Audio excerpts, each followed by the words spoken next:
तुम्हाला माहीतच असेल की एक असा आजार जे तुमचं शारीरिक हालचाल पूर्ण आयुष्यासाठी संपुष्टात आणू शकतो. तर असा आजार होऊ नये म्हणून आपल्याला काय करायचं आहे? तर सगळ्यात पहिली महत्त्वाची गोष्ट, जर तुम्ही बीपी किंवा हायपरटेन्शनचे जर रुग्ण असाल तर नियमित गोळ्या घेत चला. दुसरी गोष्ट, जर तुम्ही 40+ झालेले असाल तर दर 6 महिन्याला किंवा 1 वर्षाला आपला जो मेडिकल चेकअप आहे तो करत चला.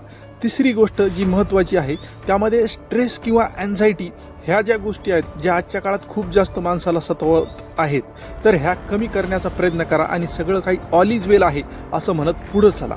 आणि चौथी जी गोष्ट आहे मित्रांनो, याच्यामध्ये एक चांगला डाईट घेत चला ज्याच्यामध्ये लो फॅट असेल. आणि पाचवी जी महत्त्वाची गोष्ट आहे मित्रांनो, ज्याच्यामध्ये तुम्हाला नियमित 30 ते 45 मिनटं आपल्याला ॲक्टिव्ह राहायचं आहे, एक्झरसाईज करायची.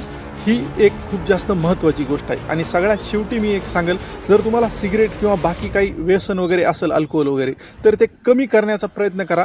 पूर्णतः किंवा कंट्रोलमध्ये करण्याचा त्याला प्रयत्न करत चला. जर ह्या गोष्टी तुम्ही तुमच्या डेली लाईफस्टाईलमध्ये जर इन्क्लूड केल्या मित्रांनो, तर तुम्हाला नक्कीच हा पॅरालाइज सारखा, ज्यालाच की आपण स्ट्रोक म्हणतो, लकवा म्हणतो, हा आजार होण्यापासून तुम्ही जवळपास 90 to 95% तुम्ही वाचताल.